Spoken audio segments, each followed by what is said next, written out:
my channel. At some point in life, you have to decide what kind of person you're going to be. And it does help to have people who will share with you along the way. Maybe they're sharing out of their own experience, or maybe those things that they've learned along the way so that you don't have to make the same mistake. We call that receiving wisdom, and we're going to continue talking about that in today's video. Let's go. Sunday, Sunday, Sunday, Sunday, Sunday. It's Sunday, Sunday, Sunday, Sunday, Sunday school. It's Sunday, Sunday, Sunday, Sunday, Sunday, Sunday. It's Sunday, Sunday, Sunday, Sunday. Value of Wisdom is our international lesson study for Sunday, June 14th.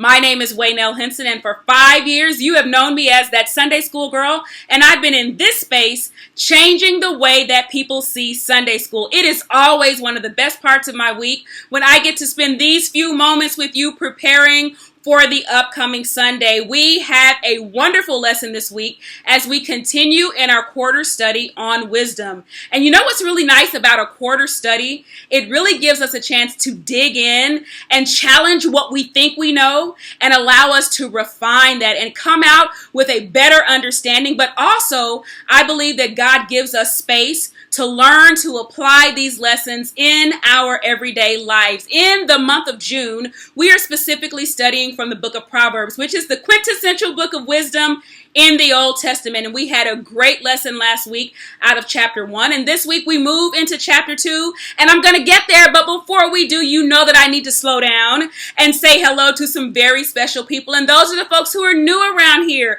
And if that's you, allow me to say welcome. You have just joined the largest cyber community of Sunday school students on the World Wide Web. To God be the glory. Now more than 30,000 subscribers strong. We love God. We love you. We're glad you're here. Let's get you connected. Look down below and click the word subscribe. That's going to make you a subscriber too of this channel. Also, look for a picture of the bell. Those are your notifications. You want to click those. We've been uploading content like crazy during our shelter in place. There's the Markup Monday that starts at 7 p.m. Central Standard Time. I go live here on YouTube, and it's an interactive format, so you're able to comment and to talk with me and others, hundreds of others who join that discussion as a pre-read for our lesson for the week. And then I come back to do this lesson review for the adults. There is a lesson review, a very, very short review on Friday for young people. And then there are all kinds of resources that have been made available. So if you teach on Zoom, there's a PowerPoint you can download, and the notes are available, and questions for your discussion groups. It really is a space where we are looking at the fact that Sunday school is life, and we are finding ways to activate God's word and to bring the discussion alive in our classes. So I'm so glad that you are here. One thing I need to let you know before we get into the lesson is this will be the only video that I upload this weekend. I have been going live on Sunday mornings at 10 a.m. for a live class, but on this Sunday, I will not do that. But I am going to ask you to pray for me because I am the speaker, the minister on Sunday at the Dominion Word Ministries Church of God in Christ. And so I will stand in the place of my leader on Sunday to deliver the word of God as the main message. And so in an effort to keep myself on schedule and keep my head kind of clear and focused on the assignment, I'm going to allow this video to be the official lesson for this week. If you're going to pray for me, tell me in the comments that you are praying for me. Let's talk about the value of wisdom. Our Bible basis is Proverbs chapter 2, verses 1 through 11. The Bible truth. King Solomon advises his son to seek godly wisdom. Our memory verse is verse 6, and the lesson aim is that we will conclude that wisdom comes from God. Cherish godly wisdom and commit to pursue the wisdom that comes from God. So again, we are talking about wisdom, and we started last week kind of defining what we understood wisdom to be. And again, we're going to refine that as we go through the next few weeks. But before we jump into the scripture text, let me talk about me for a minute. Sometimes I lose time. And what do I mean when I say I lose time? If I get a new trinket or a new device, especially electronics, I'm really bad about this. Or maybe I have something and it needs to be assembled. I am terrible about sitting down to read the instructions. I know things will work out so much better if you pull out all the little parts and lay them out and make sure you have all of the pieces and follow very closely what the instruction manual is telling you. It was probably designed to be very easy, but not me. Typically, I like to figure out, can I just kind of fiddle with it? Can I push the right buttons? And sometimes I realize that it would have saved me time.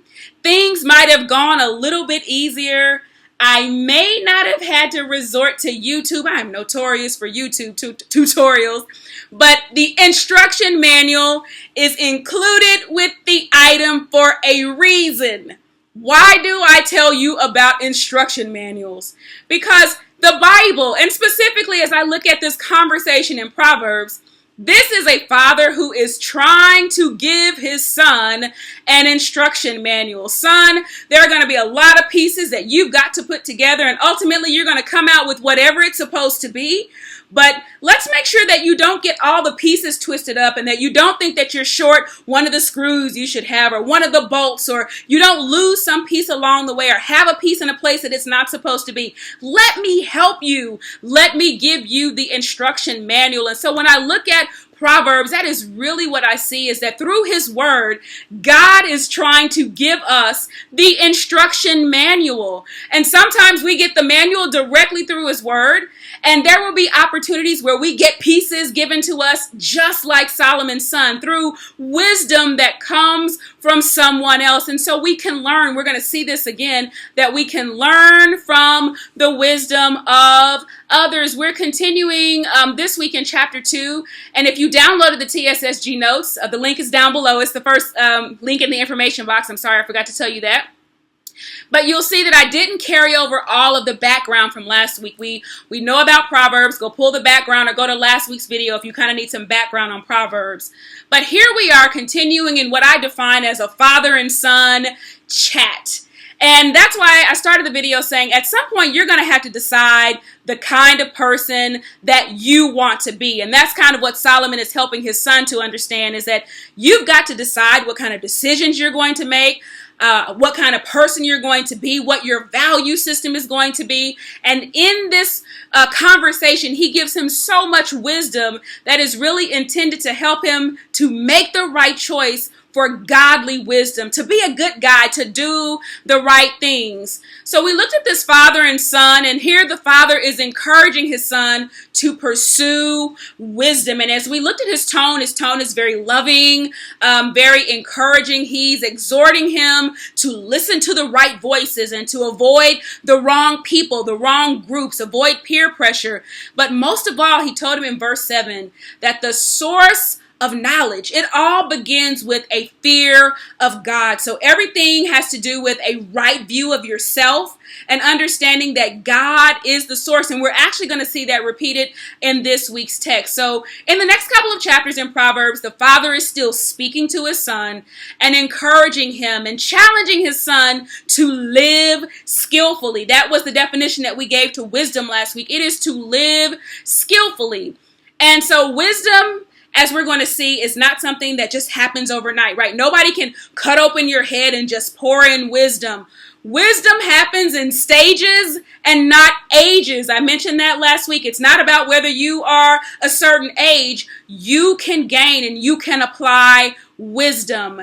And so Solomon is sharing with his son, actually through his own faith story. If we look at Solomon, and we'll talk about his getting wisdom, here he is now pouring that into what is essentially the next generation. So as we look at chapter 2, just like in chapter 1, we're really looking at another picture of wisdom, quite frankly, being shared through generational lines. And I thought that was a pretty important call out as we look at the bigger messages that are in chapter 2. Let's start at verse 1.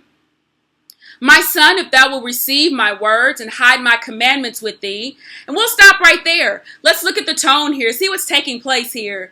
He's telling his son that you have got to take action. Again, we see this very loving relationship. We just talked about that. But now we're going to see essentially 8 commands that he lays out. My first aha is that pursuing wisdom takes action. It does take effort. Again, nobody can cut open your head and just pour it in. There are things that you have to do. So he starts with a conditional statement that if you will do these things, then we're going to see that something will happen. Well, what is it that the son needs to do? And notice again, this is a request from the father. He's not in his face with his finger, but he's making a request. And you have to assume also that the son finds some value in the voice of his father. And I think that's important as we look at who our mentors are and who we allow to pour into us. We should find value in the voices that we allow to speak into our lives. So here is his father, and he says to hear my words. The first thing that he needs to hear to receive his words. One translation says hear, one says to receive. But you've got to make an active effort to hear it and to take it in, to internalize what it is you are being taught, what you're being given. Now, I thought this was interesting. So Solomon was wise. He was a very wise man. In fact, we credit him as the wisest man who ever lived. But also remember that this man knew at one point that he didn't have wisdom. And he knew that on his own, he could not be successful. And so when he had that opportunity, when God asked him, what is it that you want? He asked for wisdom to lead his people and to be able to administrate in a way that was fair. And we know that he wasn't a perfect man. He didn't get it right 100% of the time, but he followed God's lead. And so essentially now what he's doing is asking his son to do the same thing. Just as Solomon has followed the lead of the father, and even his natural father, but just as he's followed the lead of the father, he is now saying to his son, follow my lead. Hear what I am saying. Listen to it. Don't just sit under it and let it go all over your head, but allow it to get into you and to take root. Follow the model that I have followed in following the Father. Here was an aha for me. One of the first things that he asked his son to do is to receive it, and not only to receive it, but to value it. When we value something, we hold on to it. But even with the valuable, it's not valuable to the person that it was intended to go to until they take possession. And so he talks about receiving it. Take possession of it and treasure it. The other part of that scripture says to hide my commandments in you. That really is about understanding. Again, that is when you allow something to get so into you that it's really not even what your parents tell you to do anymore. It's like church. You know, there was a point that maybe we went to church because someone made us go to church, but at some point it should get in you and you begin to operate out of what truly is your guiding and your value system. So he says, let it get into you to the point that you treasure it. The NLT says you should treasure my commands. And I see this recurring theme of treasure as we, to the title of the lesson, talk about value. There is value in treasure. So he's saying to hold on to it because a treasure is precious and it is to be valued. What should you do with that? Hide it. What does hide mean? Hide means that you need to conceal it in a secret place. Keep it out of sight. Keep it where it can't be trampled on, where nothing can come and eat it away. Withdraw it to a place that is out of sight. So we pull things out of plain sight that we don't want to be removed or moved to another place. And that's what he's saying, that you've got to be on guard. It's got to be so important to you that you put a hedge around it. Put it inside of your heart so that nothing can get to it. So don't just hear it, but let it get into you. In verse 2, here he describes a sensory connection. There's still a call to action. In fact, the Message Bible says that we are to make it a priority. In other words, we are to be intentional in how we hear and how we apply what we know. There's just something about when we have something valuable or something that we perceive is or will rise in value, our ears are open a little bit differently and our hearts are open in a different way. I am so guilty this week. I've been playing around recently with an app on my phone that allows me to invest in stock. And so I decided how much money I would go in with. But then I've been very intentional on listening to conversations about company performance and plans of companies, and listening to other investors and in places that they are thinking about taking a risk, and then being all in with my willingness financially to take a risk in some of those companies.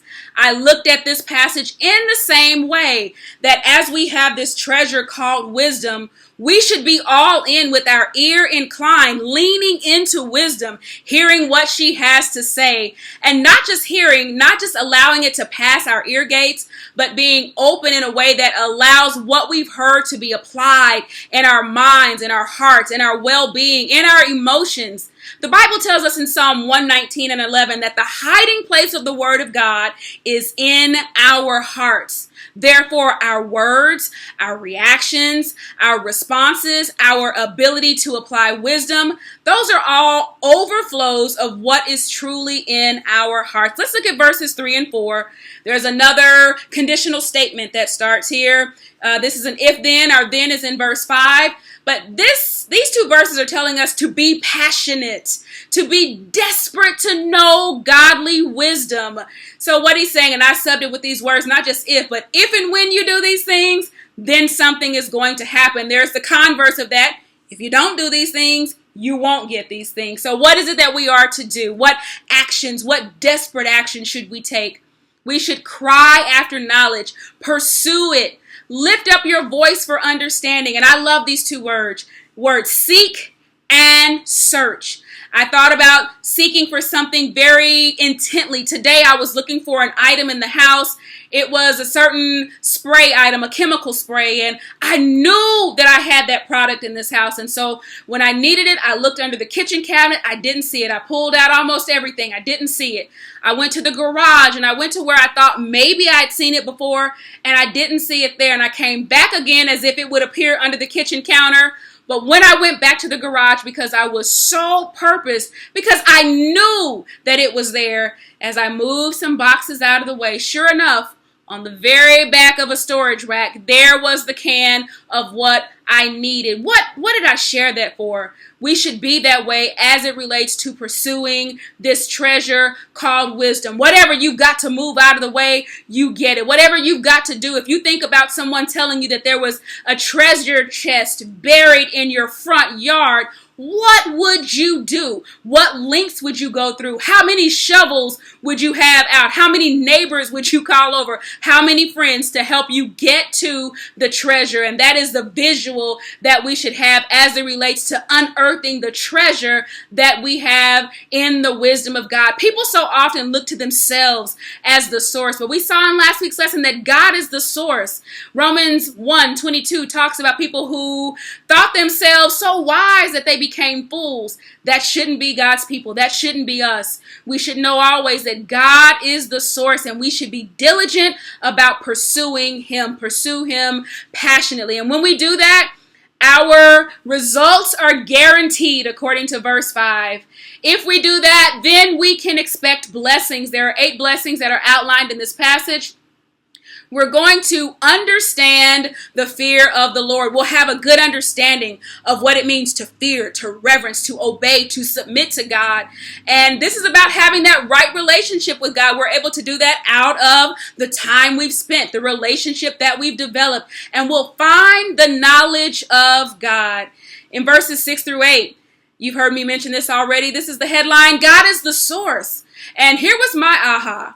People find a whole lot of ways to get things done, but there is only one source to wisdom. There are no alternative routes to wisdom. God is the source. He gives wisdom according to James 1 and 5. If you lack it, you ask Him for it. He gives it generously, and He doesn't even judge you for asking for it. Knowledge comes from His mouth. Understanding comes from His mouth. I love the Message Bible says that He is a rich well of common sense. And we talked last week about knowledge versus wisdom, information versus the ability to apply the information skillfully. It goes on to tell us that He lays, He stores up, He puts in reserve sound wisdom. I love that so much because it says to me that Even when I don't know what to do, God always knows what to do. And right at that moment that I need to know the right strategy and what to do and how to move and what to say, God will give me, if I maintain relationship, he will give me in that moment what I should do. I thought about that last week as I was looking at one of the very first challenges that Solomon had to work through was two mothers who brought a baby, both claiming this baby belongs to me. How in a split second do you come up with a solution that says we'll cut this baby in half and we'll give each one of you half of the baby? And one mother says, no, never mind, let her take the baby. And he knows from that mother's response that she is the actual mother. But where did that come from? God in that moment, who had stored up just what Solomon would need to respond to that situation, gave him that in that moment. And so I thought about God's wisdom reserved as being like a safety deposit box, and it is holding what we need until the moment that we need it. And he gives it to the upright, those who walk in the ways that please the Lord. He saves it for just that moment. He protects us. He is our buckler. There are some translations that call him our shield. He protects those who walk in his ways. That's what it means to walk upright. He keeps the path of judgment. And when we think about what it means to be preserved, whenever I see the word preserve in saints, it's preserved in scripture. I see he's preserving the saints. When I see preserve in scripture, it always makes me think about my mother's side of the family that still cans vegetables and fruits and things like that, and they're intended to preserve them, to keep air out, to keep bacteria out, so that they can be used or eaten or consumed at another time. God preserves us. He keeps out the things that don't need to get in. He keeps us airtight. He preserves the saints from evil. He preserves the saints from hurt. He preserves us from making bad decisions when we submit to him. In verse 9, here are the results of a diligent pursuit. There's another conclusion statement. This is still part of those then statements. You, the saints, will be enabled. You'll have the ability to recognize and even love right from wrong. You'll know what to do. I said this is kind of like the superpower that he gives us. These are the fruits of wisdom. He gives us the ability to know righteousness, what is right, what is wrong, judgment, what is just, to know equity, what is fair. And these are themes that we see recurring. And there is no mistake that we are continuing to talk about what is right, what is just, and what is fair. That we will know every good path, the way that we should go. Life is going to offer us so many paths. But here, what the scripture is telling us is that wisdom will give us to know what path we are to be on. Because you have to know, we've got to seek God for our own path. There are so many people who watch what other people are doing. I want to do this like that person. I want to do that like that person. You don't always know that you want to go down that path because there are things along the path that maybe you didn't see that you can't handle. God gives us the path that is designed just for you. Why? Because he knows what's up ahead. He knows every nook and cranny and every turn, and he maps out our way. He gives us every good path. Our final verses are verses 10 and 11. And this is what I call the wisdom advantage. So in sales, there is often a question that we have to answer. And it's the what's in it for me question. It's called a Witham statement. What's in it for me? And so many people are looking at what's in it for me. If I'm going to make a decision for whatever, well, what's in it for me? What do I win? And we use that in many areas of our lives, right? Before we make purchase decisions, we need to know, what am I getting for what I'm giving up? And here we get that. When wisdom comes into your heart, wisdom takes possession in your heart, and you have benefits of possessing wisdom. The benefits are, first of all, knowing that it's not going to always be easy for us to know when we should say yes and when we should say no. So we have that benefit of knowing that when we have him in our hearts, that knowledge is pleasant to the soul, but it also gives us discretion. And that's going to give us that ability to know when we should move, when we shouldn't move, when we should speak, when we should be silent. When knowledge is good to your soul means, for me, when you're just not fighting it anymore, when you are open to the maturing process, that discretion is what is going to preserve you. And in one of the lessons last week, I talked about some things that even I have had to mature in. I am as you can probably tell, a type A personality, but even that has to be matured and brought into subjection and have some wisdom applied to it. Otherwise, you could be known as a loose cannon, right? So to learn how to move and when to move, and we see again this idea of being preserved is repeated.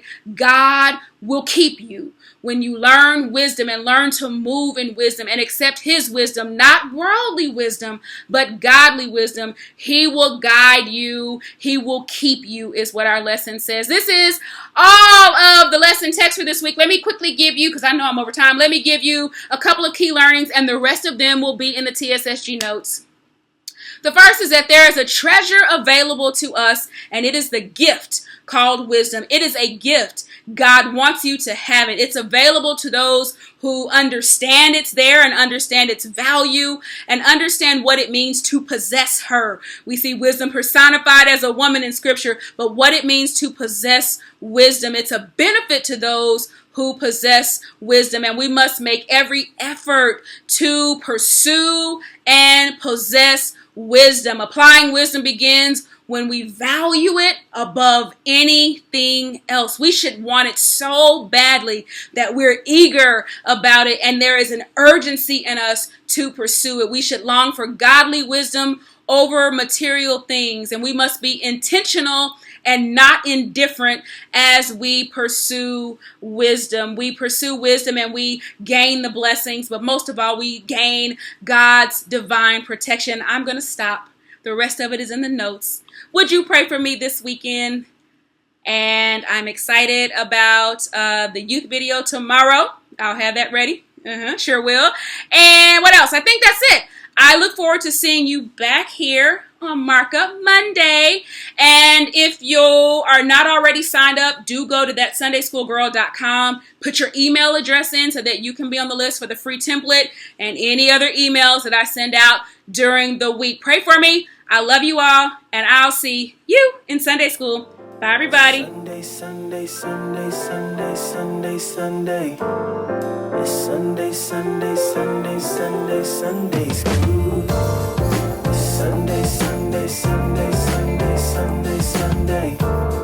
It's Sunday, Sunday, Sunday, Sunday, Sunday school. Changing the way you see Sunday school with that Sunday school.